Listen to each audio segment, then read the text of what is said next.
সালামু আলাইকুম ভিউয়ার্স, কেমন আছেন আপনারা? হাসবি আল্লাহ নিয়ামাল ওয়াকিল। আজকে আপনাদেরকে নিয়ে চলে আসছি দ্য পার্ল, কাতারের মুক্তা বলা হয় যে জায়গাটিকে।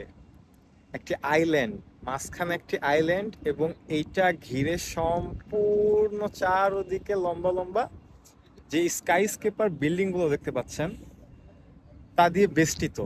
অর্থাৎ এটা সম্পূর্ণ রাউন্ড, অ্যান্ড এটার মাঝখানে একটা দ্বীপ।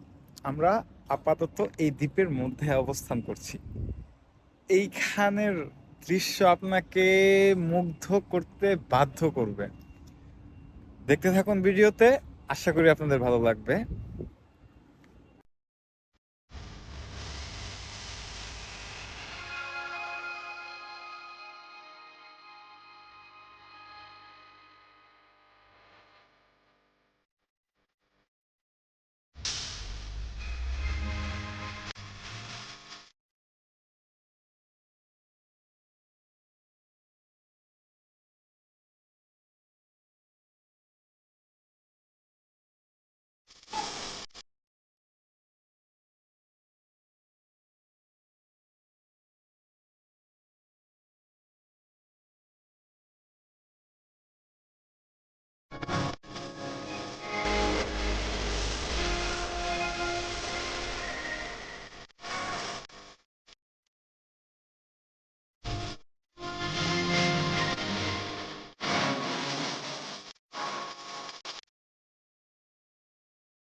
ভিউয়ার্স, এই মুহূর্তে আপনারা আমার পিছনে যে সমুদ্রের গ্যাপটি দেখতে পাচ্ছেন, হ্যাঁ ঠিক এটি।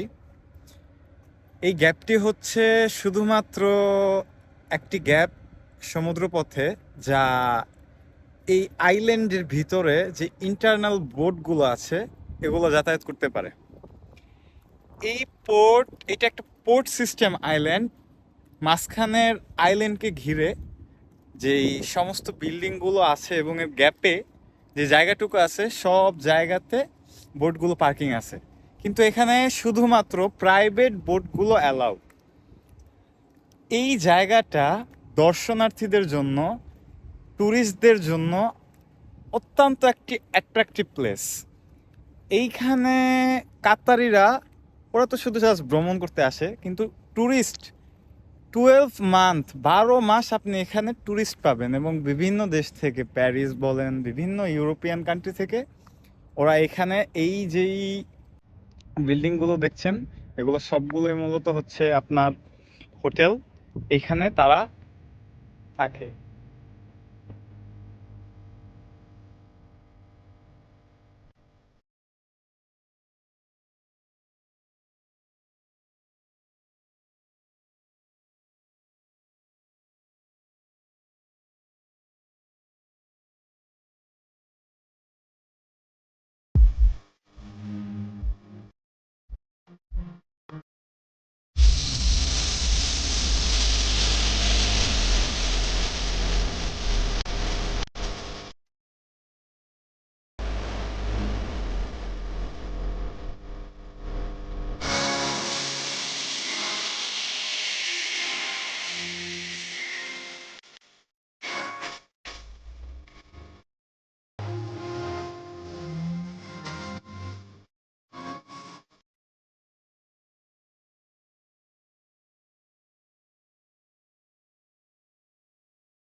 একটি গুরুত্বপূর্ণ বিষয় যা এই সব সুন্দর জায়গাগুলো দেখলে না বললেই নয়, ভুলে গেলেই নয়। এই যতগুলো জায়গা দেখতেছেন আপনারা তো সম্পূর্ণ বুঝতে পারতেছেন যা মানব সৃষ্ট। এগুলা তৈরি করতে যেরকম সময় প্রয়োজন হয়েছে তেরকম দক্ষ শ্রমিক এবং দক্ষ শ্রমবল প্রয়োজন হয়েছে।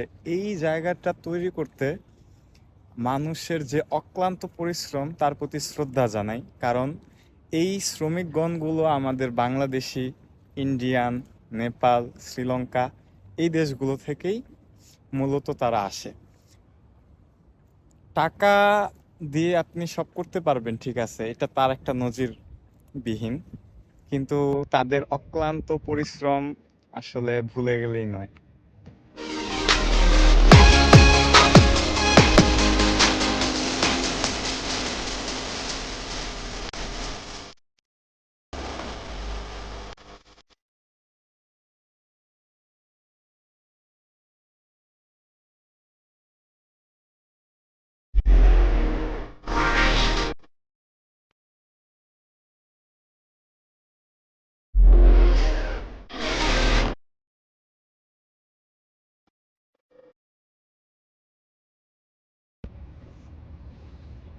ভিউয়ার্স, আমি এখন অবস্থান করছি কাতারের উল্লেখযোগ্য একটি অন্যতম বড় মসজিদ এবং দ্য পার্লের সব থেকে বড় মসজিদ, হামাদ বিন জাসিম বিন জাবের বিন মোহাম্মদ আল থানি মসজিদ।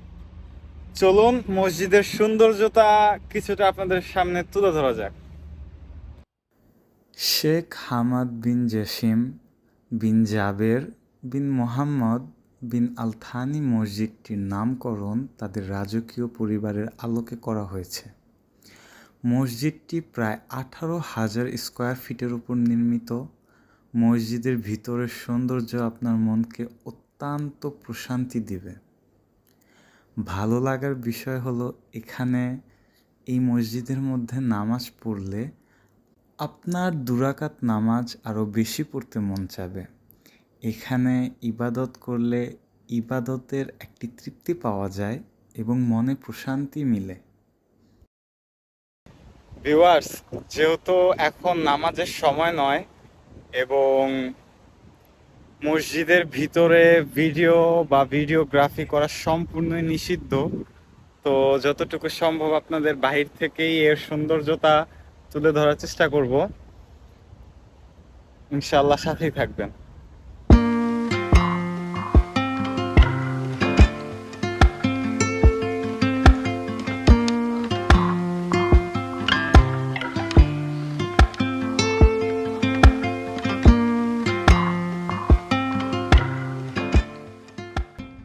ভিউয়ার্স, আজকে এ পর্যন্তই। দেখা হবে পরবর্তী কোনো নতুন ভিডিওতে।